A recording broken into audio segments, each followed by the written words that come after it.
Quero falar sobre conflitos. Você é uma pessoa conflituosa? Conflito ele pode ser uma guerra armada entre dois países, ou tão somente uma divergência de opinião que você tenha com alguém. Se você acha que essa cor é azul e eu acho que ela é branca, e você insistir que é branca e eu insistir que é azul, e a gente alterar um pouco a voz por causa disso, isso é um conflito. Então pode ser algo grande ou pode ser algo pequeno, numa proporção maior ou menor, mas termina recebendo o mesmo nome, conflito. E se você é uma pessoa conflituosa, você é por quê? Por que você gera conflitos? Por que você insiste que você sempre está certo? Porque geralmente as pessoas que são conflituosas, elas estão lutando por uma causa ou por uma opinião, como já disse antes.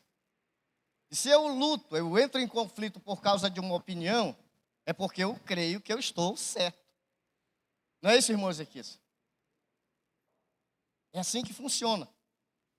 Em Tiago, capítulo 4, do verso 1 ao 10, nós vamos ler sobre a origem do conflito. De onde é que se origina isso? Por que que você é uma pessoa conflituosa ou não? Já posso adiantar que todos nós, em grau menor ou maior, em muitas ocasiões nós queremos estar certos e por isso entramos em conflito com quem discorde da nossa opinião. Eu geralmente não tenho isso, graças a Deus. O Emerson também não. É por isso que geralmente a gente fica de mal. De vez em quando a gente entra num conflito, né? Mas é porque ele é muito chato. Tiago capítulo 4, verso 1 a 10. Vamos ver a origem do conflito. Pela tradução que eu tenho, diz assim: de onde vêm as batalhas e os desentendimentos que há entre vós? De onde? Senão das paixões que guerreiam dentro de vós? Cobiçais e nada tendes, matais e invejais, porém não conseguis obter o que desejais. Viveis a brigar e a promover contendas. Todavia, nada conquistais porque não pedis. E quando pedis, não recebeis, porquanto pedis com a motivação errada, simplesmente para esbanjardes em vossos prazeres. Adúlteros, ou não estáis cientes de que a amizade com o mundo é inimizade contra Deus? Ora, quem quer ser amigo do mundo, torna-se inimigo de Deus. Ou imaginais que é sem razão que a Escritura afirma que o Espírito que Ele faz habitar em nós zela com ciúmes dos seus? Todavia, Ele nos outorga graça maior.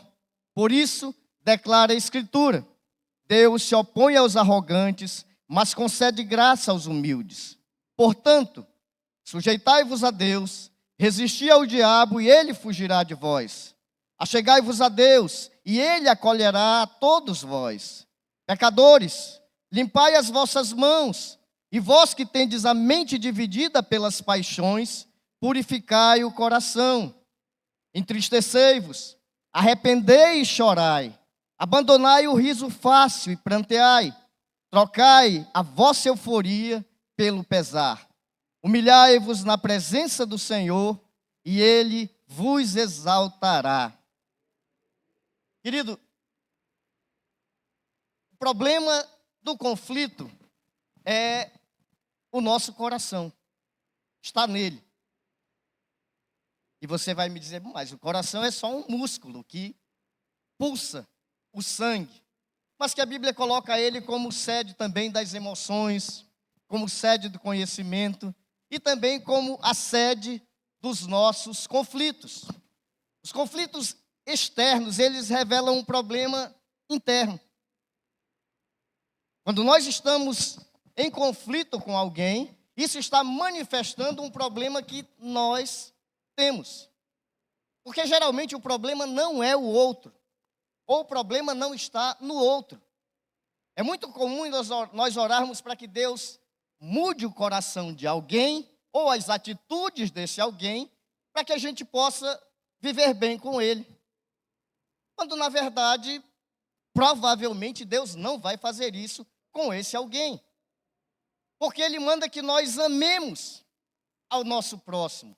Não manda que nós oremos para que Ele mude, para que eu possa amá-lo. Quando nós oramos dessa forma, nós estamos orando totalmente algo contrário ao que Deus mandou, ao que Deus deseja. Então, nós como igreja, nós precisamos reconhecer a raiz espiritual dos conflitos. Temos que responder a esse chamado divino ao arrependimento. Precisamos, de fato, nos arrepender por sermos pessoas conflituosas. Embora os conflitos, eles façam parte da vida, como já disse antes, em um grau maior ou menor, em um dia sim, outro não, você vai querer que a sua opinião prevaleça, ou você vai discordar de alguma coisa e por isso você vai entrar em conflito com uma outra pessoa. Lembre-se, conflito não é apenas quando a gente vai às vias de fato.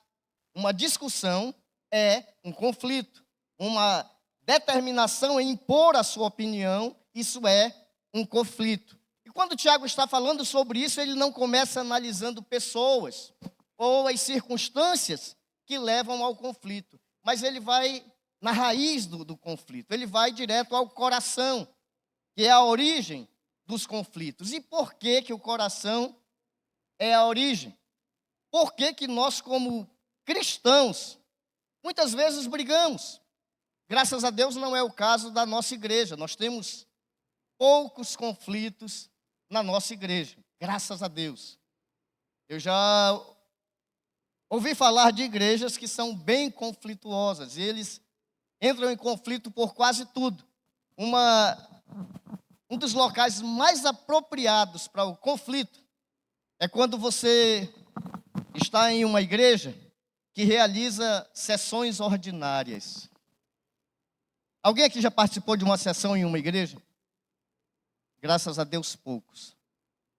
A maioria não vem de uma igreja tradicional, que tem mensalmente uma sessão ordinária, que é onde eles decidem que rumo tomar, o que fazer, até mesmo as menores coisas, como que cor vamos pintar a igreja, se precisa ser pintada, e por aí vai. E quando isso acontece, no número desse de pessoas, que graças a Deus ainda é pequeno, vai haver muito conflito. Por quê?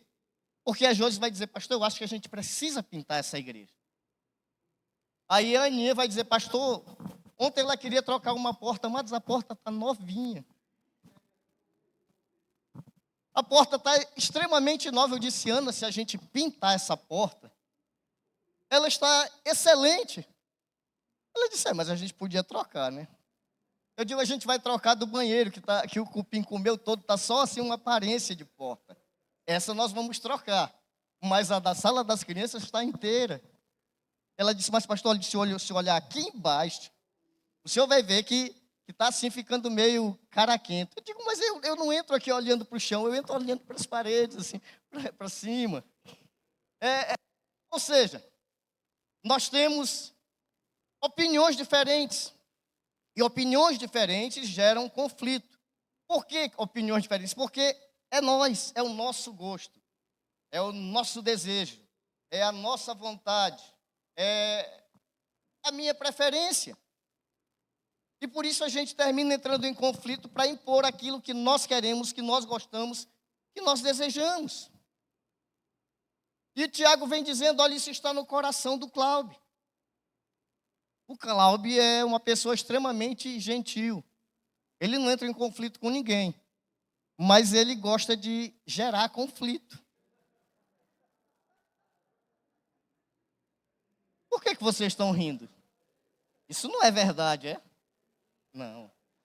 Desde que se ele lhe encontrar num supermercado, você vai aparecer no grupo da igreja, porque ele vai lhe filmar. E cuidado com o que você vai fazer lá, porque ele vai colocar no grupo da igreja. Ou seja, é apenas algo que ele gosta de fazer, mas que às vezes nem todos gostam. A origem dos conflitos está no coração, de onde procedem guerras e contendas entre vós.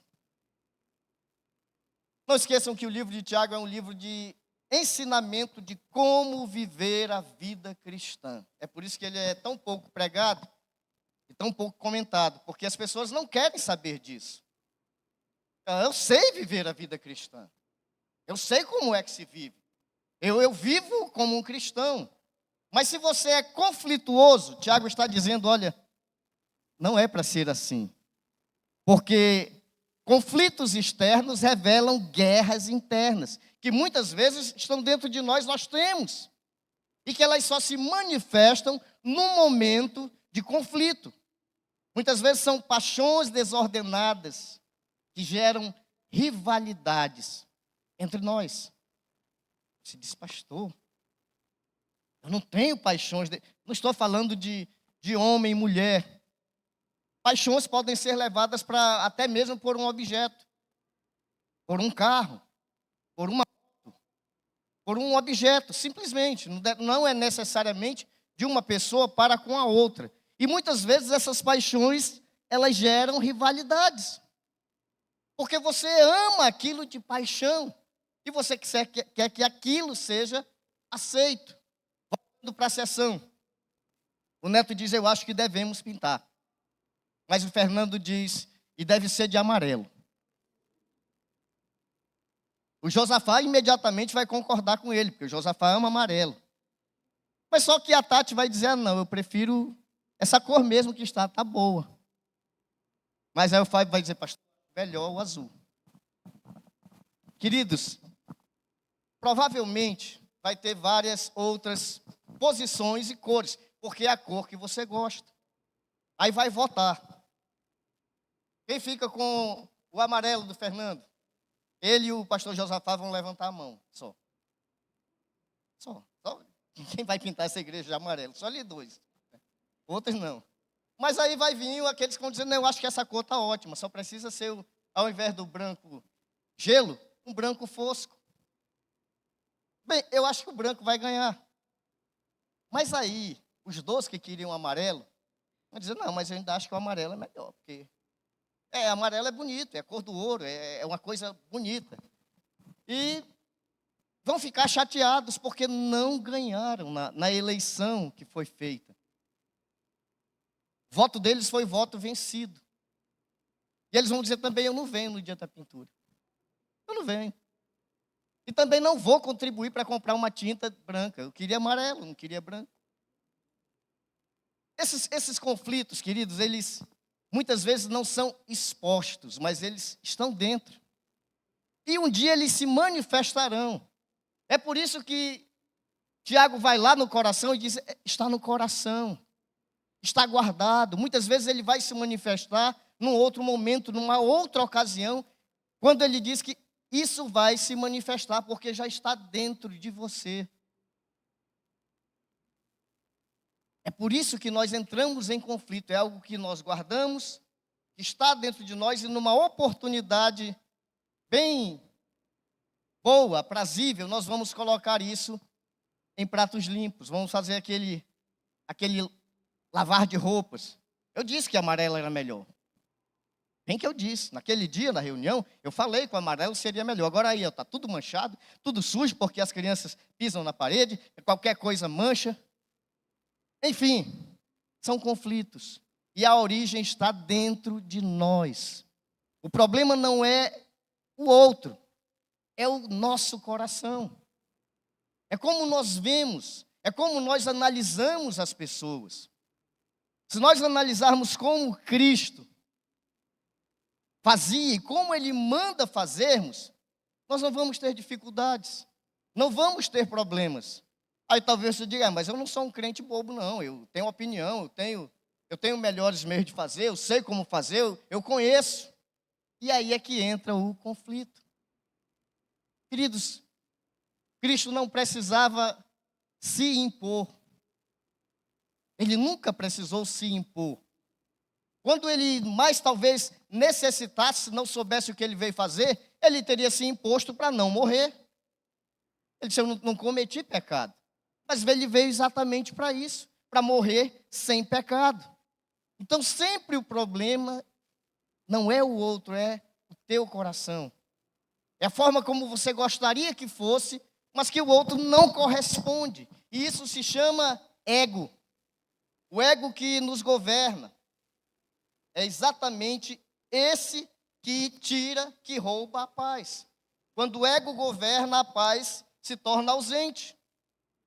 É quando a nossa vontade quer ser imposta e o outro não concorda, ou os outros não concordam. Então a origem vai estar no teu coração. Como seria bom se nós orássemos a Deus dizendo, Senhor, muda o coração do Christian. E no próximo domingo o Christian chegaria aqui, usando a roupa que eu gostaria que fosse, o penteado que eu gostaria, embora o cabelo dele parece que não combina muito bem com penteado nenhum, né? O sapato que eu gostaria, eu ia dizer, agora sim, está ótimo. Deus fez uma obra maravilhosa no Christian. Mas o que será que a Tati ia pensar quando ela visse o marido dela do jeito que eu gostaria que ele fosse? Ele dizia, meu Deus, eu casei com esse homem. Foi com ele que eu casei. Dessa forma. Quando você desgostar de alguém, reveja o seu coração. Veja o que está motivando isso no teu coração. Por que que o teu coração está desejando agir dessa forma? Porque o problema está nele. É nele que está o problema. Então a melhor forma de consertarmos isso é, Senhor, muda o meu coração. Mas isso é difícil, né? Porque a gente está certo. A gente está perfeito, coberto de razão. Então eu não vou pedir para Deus mudar um coração que eu sei que está perfeitamente coerente com a vontade dEle. Então eu vou continuar orando para que o Senhor mude o meu irmão. E eu vou continuar tendo uma oração não respondida por Deus. E se você for alguém que gosta de ter a sua oração respondida, você vai ter que procurar saber o que está acontecendo, que as minhas orações não estão mais funcionando. O que aconteceu? Os desejos errados levam a orações erradas. Tiago 4, 2 e 3, ele diz, desejam e não têm, oram e não recebem. E ele diz, sabe por que vocês não recebem? Porque vocês não pedem. Simplificou. Só que o outro versículo diz, e quando vocês pedem mal, por isso vocês não recebem. Aí dificultou. Tiago, ele é cheio disso. Ele diz uma solução tão simples. E depois ele vem dizendo, olha, mas não é bem assim. Se você quer, peça a Deus. Mas você pede, você não recebe porque você não sabe pedir. Você pede mal. Você pede para satisfazer o teu ego, para esbanjar nos teus prazeres. E por isso Deus não responde. Amados, viajar é bom. É ótimo, né, Fernando? Com quem ou para o local?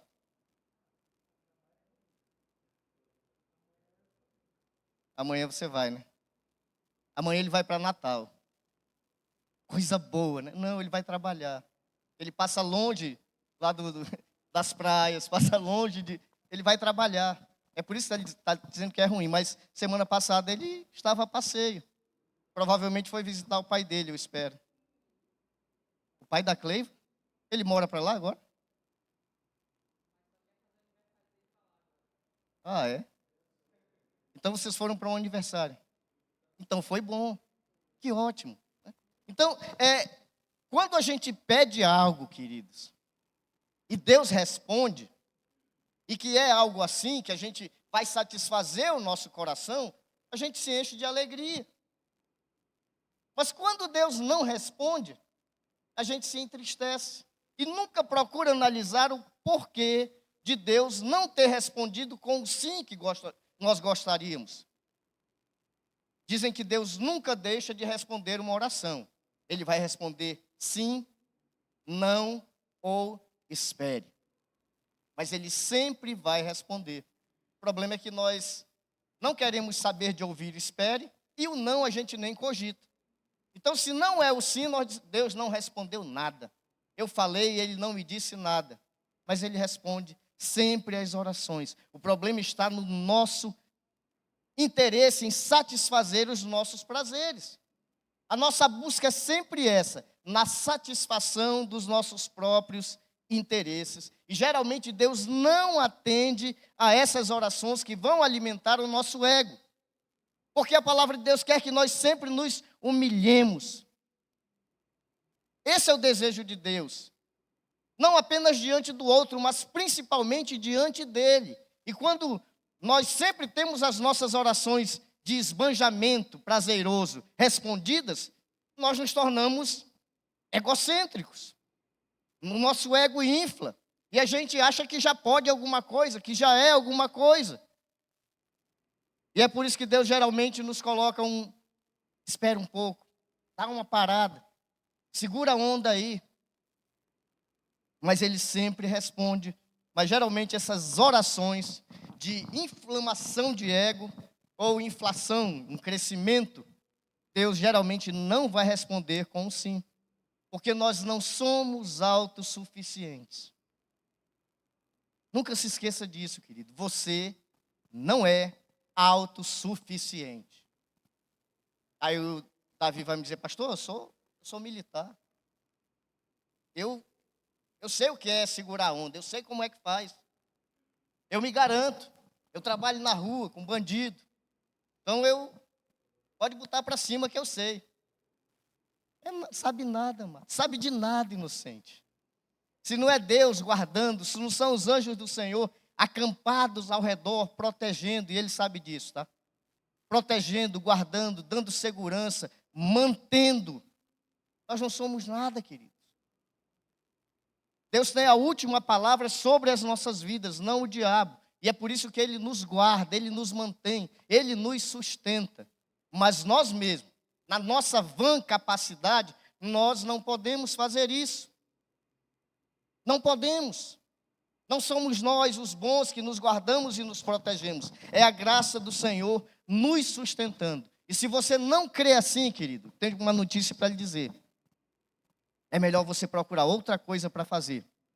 Porque de crente você não conseguirá ser um bom crente. Se você não consegue se submeter a Deus, se humilhar diante de Deus, você não conseguirá ser um bom crente. Isso faz parte da vida cristã, isso é a coisa certa a fazer. E nós não podemos nos julgar como aqueles que sabemos ou podemos, e que eu me garanto agora, porque isso não vai dar certo. Tiago fala da gravidade do mundanismo espiritual. E esse é um ponto muito importante. Tão importante que ele usa uma linguagem muito forte, quando chama de adúlteros. Amizade com o mundo é inimizade contra Deus. E talvez você diga, mas eu sou crente. Eu não sou amigo do mundo. Eu não faço parte do mundo. A Bíblia diz que nós somos forasteiros aqui. Então eu nem daqui sou de outro mundo. Não faço parte disso. Mas você tem amizades com pessoas com as quais você não mora junto. Eu tenho uma amizade com o Neto, gosto muito do Neto. Mas ele dorme na casa dele e eu na minha. Ou seja, mas nós somos amigos. Tem muita coisa que o Neto faz que eu concordo. Tem algumas que ele faz que eu não faria. Mas nós somos amigos. E muitas vezes a nossa amizade com o mundo também é nesse contexto. É só um pouquinho. É só aquele cantor que eu acho que ele é massa, ele canta legal. Ele só canta para o cão, mas é legal, satisfaz o meu coração. Né? O balanço é bom. Não sei porque que a nossa visitante está rindo. Acho que mexeu um pouco com ela. Não, graças a Deus. Então, muitas vezes, a nossa amizade, Deus condena, queridos. Ele diz, olha, se você é amigo do mundo, você não amigo de Deus. Ele não fala nem ser totalmente, ele diz ser amigo. Nós nos tornamos inimigos de Deus quando nos tornamos amigos do mundo. E eu falei só da música. Mas o mundo está cheio de coisa para nos oferecer. E muitas delas são boas. Agradam o nosso coração. Satisfazem os nossos prazeres. Mas a Bíblia diz que quando você faz isso, você se torna inimigo de Deus. Você se torna antagonista a Deus. Você se torna alguém que Deus não se agrada. Porque você tem um coração dividido. Veja, ele só falou de amizade. Mas ele diz que o momento em que há uma geração de amizade, o teu coração é dividido. Queridos, Deus é,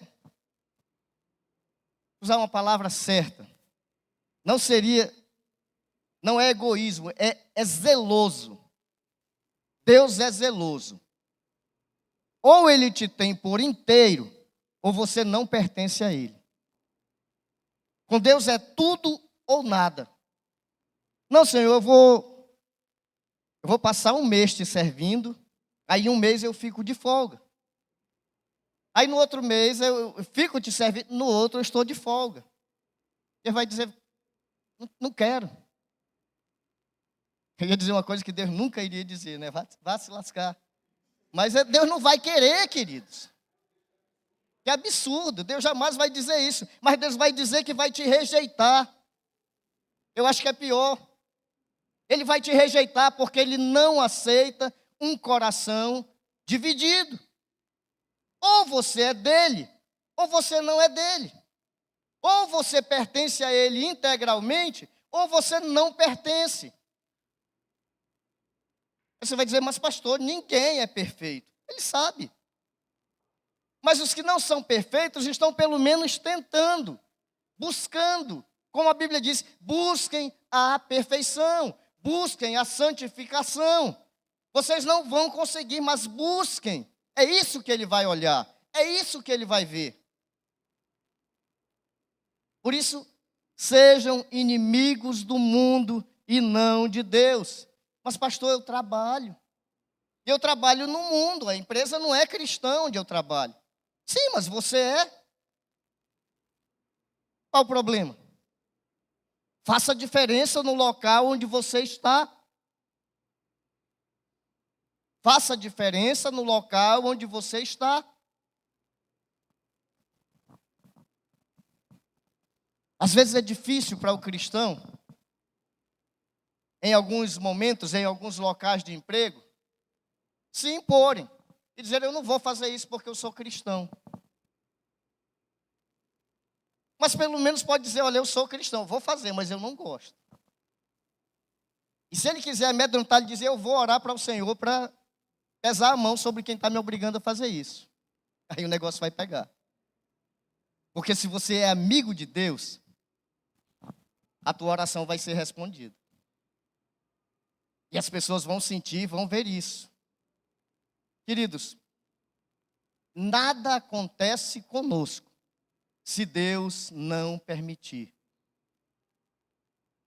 E nem tudo que acontece conosco é Deus nos provando. Na maioria das vezes é consequência das nossas atitudes. Nós semeamos, nós vamos colher. Nós plantamos, nós vamos colher. Porque a semeadura é livre, mas a colheita é obrigatória. Você vai colher aquilo que você plantar. Não tenha dúvida disso. Isso vai acontecer de fato. Então, em tudo que nós fazemos, Deus sempre vai julgar as intenções do nosso coração. Ele disse para Samuel, Samuel, eu não vejo como vê o homem. O homem vê a aparência, mas eu vejo e julgo o coração. Tinham várias pessoas aqui ontem. Alguns estavam sujos, porque estavam trabalhando. Alguém insinuou até que eu estava sendo mestre de obra, porque eu estava Eu estava parado. Me pegaram numa foto desprevenido. Eu não estava fazendo nada, a não ser olhando. Né? Eu estava olhando nesse momento. As minhas mãos estavam querendo fazer alguma coisa, mas eu estava só olhando, porque não tinha mais espaço. Já tinham muitas mãos. Queridos, Deus vai olhar o coração. Sempre. Não, mas o Christian veio, o Christian trouxe uns pães bonitos que ele comprou lá no açaí. Tinha mortadela, tinha queijo. Aí eu passei na padaria, comprei uns brotinhos, um negocinho pequenininho. E eu vi aquele pão enorme que o Cristo trouxe. Eu digo, que pão grande, né? Se eu comer um pão desse, só vou aguentar comer um. Eu vou comer o brotinho que eu como dois. Aí parece ser mais. Tem uma aparência. Então, amados, a aparência engana ao outro, mas nunca engana Deus. Não se engane quanto a isso. Deus sempre vai olhar a motivação que está no teu coração. Sempre. O Fabrício, durante a semana, falei com ele disse, pastor, sábado, conte comigo, estou aí. Aí deu 8, 9, 10, 11. Caiu aquela chuvarada. Eu disse, Fabrício, tu ainda vai vir hoje ou só amanhã? Aí ele disse, pastor, a minha casa está alagando. A do meu vizinho já alagou. E eu estou aqui tentando evitar. Eu digo, então continue aí, cuide da sua casa. Cuide da sua casa que a gente resolve por aqui. E nem precisamos dele. É sério, a gente não estava. Eu estava parado lá no meu setor de trabalho, eu estava parado. O Emerson chegou depois e ficou parado do meu lado. Porque estava o Edilon, estava o pastor Cláudio, estava o Fábio, só tinha 2 escadas, amados. Eles estavam na escada e a limpeza foi só um detalhe. E a gente estava embaixo, olhando e segurando assim, não cai, não vai cair. Mas não tinha muito o que fazer lá, mas depois teve muita outra coisa para fazer aqui, e a gente ainda tem muita coisa para fazer dentro da igreja. Mas o que eu considerava principal era esse ponto, e também algumas professoras vieram e ornamentaram todas as salas das crianças, que iniciou novamente hoje. Então isso foi ótimo. Foi muito bom o que foi feito ontem. Mas quem julga o que você fez ou o que você deixou de fazer é Deus. E Ele vai te recompensar segundo aquilo que Ele viu no teu coração. Pastor Cláudio saiu e disse, pastor, eu não fiz nada. Eu disse, bom, então tá fácil. Qualquer coisa que faça o dobro do que você fez aqui já está ganhando. Então tá bom. Amados, Deus sempre vai nos recompensar. E Ele sempre vai olhar o que está no nosso coração. O irmão Valdomiro estava doente. E mesmo que ele não estivesse doente, se ele viesse para cá, ele não ia poder fazer muita coisa. Mas ele deixa de ser recompensado por isso. Eu tenho certeza que lá ele passou a semana todinha orando. Senhor, abençoa, para que no sábado, Senhor, mova o coração de alguns homens e mulheres para que eles possam ir. Dá coragem, dá força, porque eles precisam. Né? A maioria, assim, precisa dessa força, dessa coragem. E eu tenho certeza, não tenho dúvida nenhuma disso. E ele tem o galardão dele nesse mutirão que aconteceu ontem. Porque ele fez isso. Não foi, irmão Valdomiro? Foi, olha aí. Eu estou certo. Eu não errei. Ele faz de fato isso. Eu conheço o irmão Valdomiro. Então, queridos, não se pode amar, não se pode adorar, não se pode servir a 2 senhores. Essa história de acender uma vela para Deus e outra para o diabo, esqueça, você está servindo só o diabo. Deus não vai olhar para essa vela. É a mesma história do muro. Não, eu estou aqui, estou em cima do muro. Não sou religioso, mas também não sou ateu.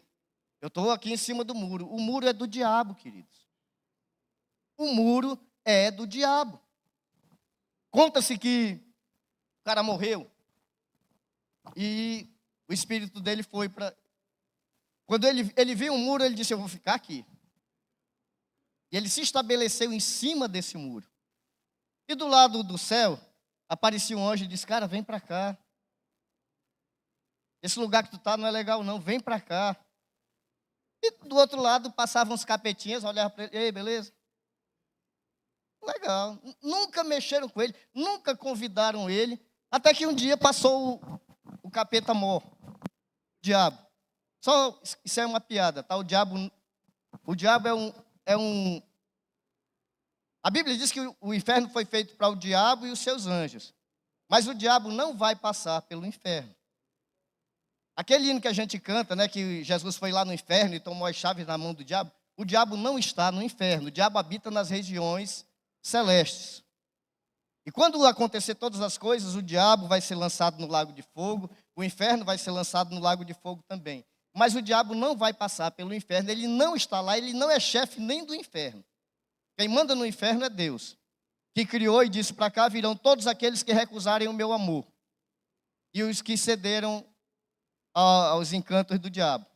E aí o cara passou, capetão, e aí o cara do muro disse, ei, me dá uma dica aí.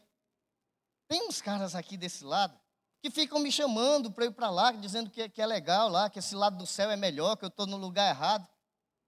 E vocês aqui desse lado nunca me convidaram, tal, me cumprimentam, diz que tá beleza. Por que vocês não me convidam para eu passar para esse lado aí? Ah, o diabo disse, porque esse muro é meu. Você já está do meu lado, o muro é meu. Queridos, não existe muro no reino espiritual. Ou é Deus, ou é o diabo. Não dá para servir aos dois, não se pode servir a dois senhores. É por isso que Deus diz, se você é amigo do mundo, você é meu inimigo. Totalmente contrário a mim. E Deus não é indiferente. Ele cuida, Ele zela. Deus tem zelado de cada um de nós, Ele nos deseja. Tiago 4,5 diz, Deus não é indiferente. O zelo divino é expressão de amor. Algumas traduções trazem esse zelo como ciúme. Deus tem ciúmes, o Espírito que Ele faz habitar em nós tem ciúmes de nós. Não quer o nosso relacionamento, o nosso contato, a nossa amizade com aquilo que não é de Deus. Esse é o ciúme de Deus, esse é o zelo de Deus pelas nossas vidas. Em outras palavras, Ele não aceita concorrência no nosso coração. Ele quer que o nosso coração seja dele, que esteja cheio dele, permeado dele, somente ele. E ele tem poder para isso, ele merece isso. Quando Cristo morreu, ele morreu integralmente por nós. Não aceita que, não, só quero um pouquinho. Me dê meio quilo de santidade. Me dê meio quilo de Deus. Deus diz, não, é tudo ou nada. Ou você me tem integralmente, ou você não me pertence. Não é assim que funciona. Não é eu que determino a quantidade que eu quero de Deus. Ele tem os desígnios dele, ele vai cobrar pelos seus próprios desígnios, que são certos e perfeitos. Por isso ele abomina a nossa amizade com o mundo. O zelo de Deus revela o quanto somos valiosos para Ele. Há valor. O preço por nós foi alto.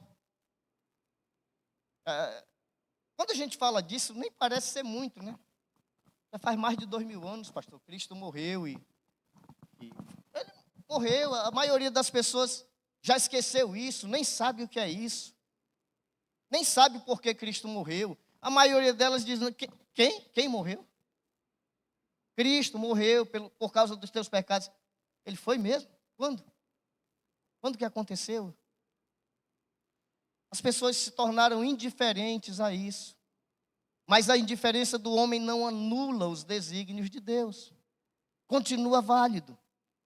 continua sendo verdade absoluta. E Deus sabe o preço que foi pago por nós, e por isso Ele zela de cada um de nós. E o zelo dele é esse: filho, anda como eu te digo, faz como eu te digo. Diz, não, mas Senhor, eu estou com um plano aqui, eu acho que vai dar certo. Deus diz, filho, os meus planos são melhores.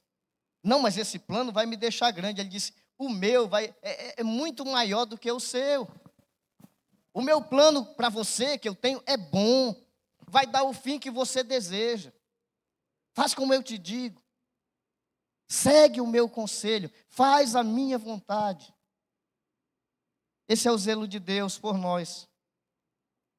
E a graça é maior do que o pecado. Verso 6 diz, antes, Ele dá maior graça onde há o pecado. O apóstolo Paulo diz que onde abundou o pecado, superabundou a graça. E ele diz, então eu vou pecar muito para que eu receba muita graça? Ele diz, não, de forma nenhuma. Continue buscando a santificação. Continue buscando ter uma vida íntegra diante de Deus. Mas onde há pecado, há graça na suficiência e na justa medida para cobrir esse pecado, desde que haja arrependimento e confissão.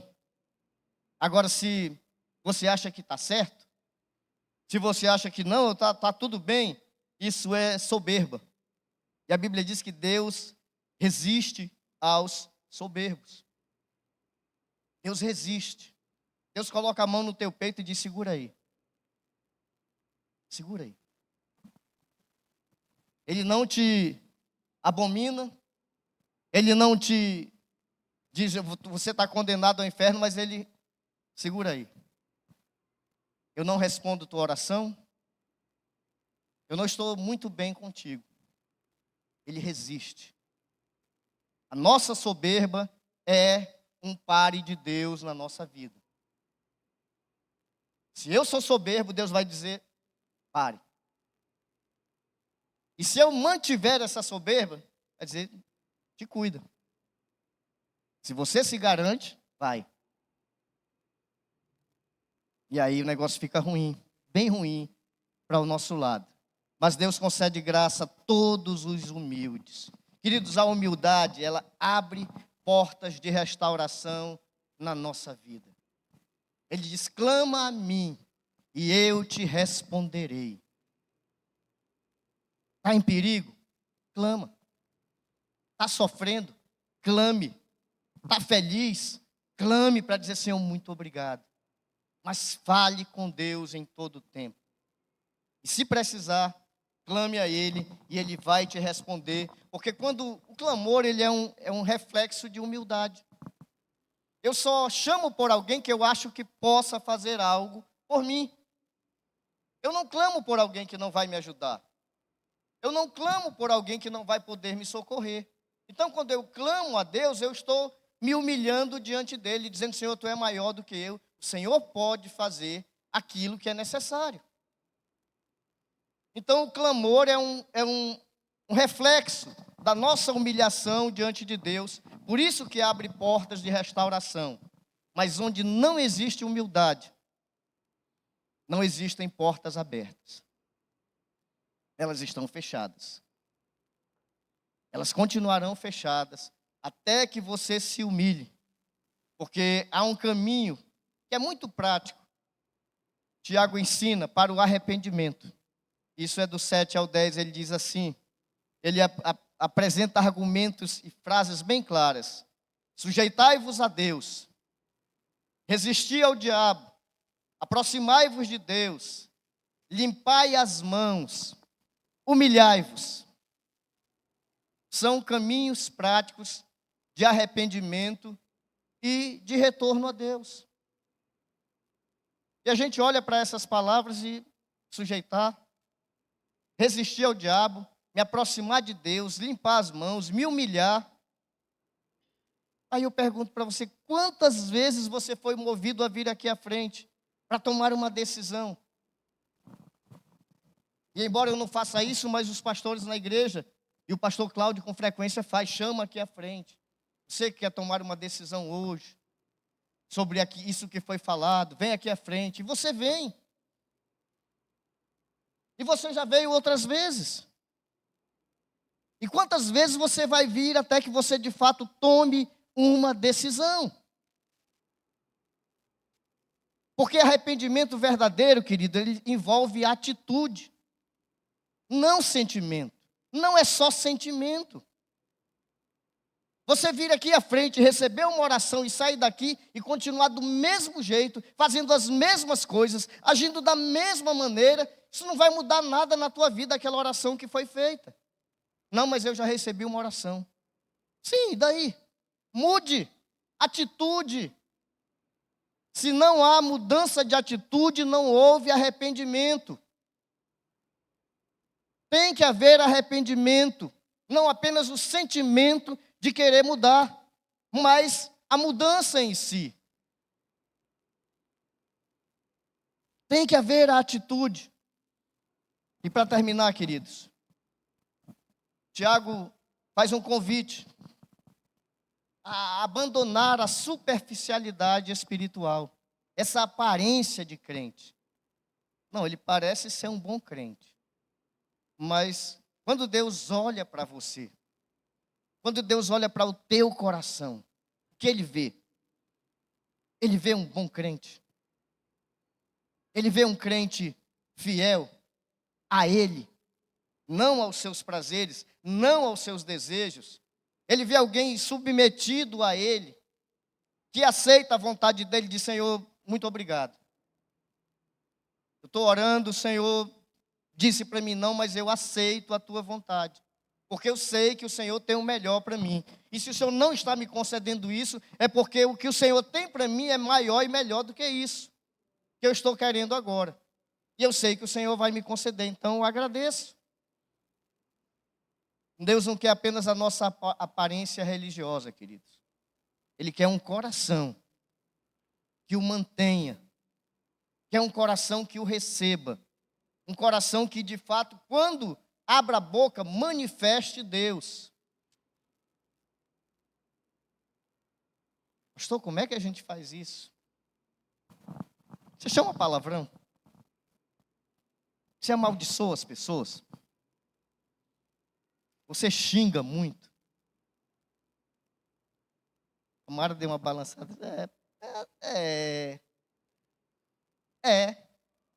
A gente manifesta o que nós temos dentro quando a gente abre a nossa boca. Se você chama muito palavrão, você é uma pessoa que chama palavrão. É só o que eu posso dizer. Mas se você abre a boca e você abençoa, se você fala com teu irmão, diz: meu irmão, Deus te abençoe. Mesmo que seja só, você nem olhou para ele direito. Você disse: meu irmão, que a paz do Senhor esteja com você, graça e paz. Ao invés de dizer: graças a Deus, já está embora. Graças a Deus, está indo embora. A nossa boca aberta transmite o que está dentro do nosso coração. Pastor, então, misericórdia quando eu estou brigando. Misericórdia quando você está brigando. Porque crente não é para brigar. Pastor, mas foi o meu coração que se converteu, mas a minha mão continua. Eu não levo o desaforo para casa. Leve, querido. Leve. Entregue a Deus. Não vá fazer como Moisés, que foi lá com o soldado e matou de pancada, não. Moisés teve que fugir. E foi perseguido por isso. Depois ele aprendeu. Depois de 40 anos no deserto, aí Deus olhou para ele e disse: pense num homem manso. Mas ele matou um soldado antes disso. Um soldado egípcio que estava maltratando um irmão dele. Ele matou. Ele brigou. Mas depois ele aprendeu a entregar a Deus. Ele nem falava com o faraó: Arão, fala para mim. Eu acho que Moisés tinha medo de abrir a boca. Às vezes eu penso assim que eu acho que Moisés ele era um cara meio desaforado. Ele disse: Senhor, eu não sei falar. Eu tenho um problema na boca. Eu acho que era isso. Eu acho, tá? Eu acho. A Bíblia não diz não. Eu acho que podia até ser outra coisa. Mas Arão falava por ele. Deus disse: tudo bem. Eu vou mandar Arão contigo, ele vai ser o teu porta-voz. Eu falo contigo, você fala para ele e ele falará para Faraó. Moisés nem falava com Faraó. Isso num cara que podia ser metido, né? Moisés tinha todos os motivos que ele disse para ser metido. Deus disse para ele: Moisés, eu vou destruir esse povo todinho, porque eles não prestam. Eu vou fazer um povo de ti. Esses que eu fiz de Abraão, Isaac e Jacó não prestam não. Eu vou destruir eles. Eu vou fazer um povo de ti. Ele disse: não, Senhor. Não faça isso não. Pensou nós? Eita Deus. Senhor, eu acho que o Senhor vai acertar agora. Porque Abraão, Isaac, essas pessoas não prestou não. Mas eu acho que comigo vai dar certo. Moisés disse: Senhor, não faça isso não, Senhor. Não cometa isso, Senhor. E Deus não ia fazer, mas Deus sabia com quem estava falando. Ele só queria ver o jeito de Moisés. Mas, embora ele soubesse também o jeito de Moisés. Mas Moisés não sabia. E por isso que Deus fazia isso, e para que a gente também pudesse saber como um homem foi mudado, como Deus mudou o coração de Moisés a ponto de se tornar esse homem manso, que rejeitou ser o pai do povo de Deus.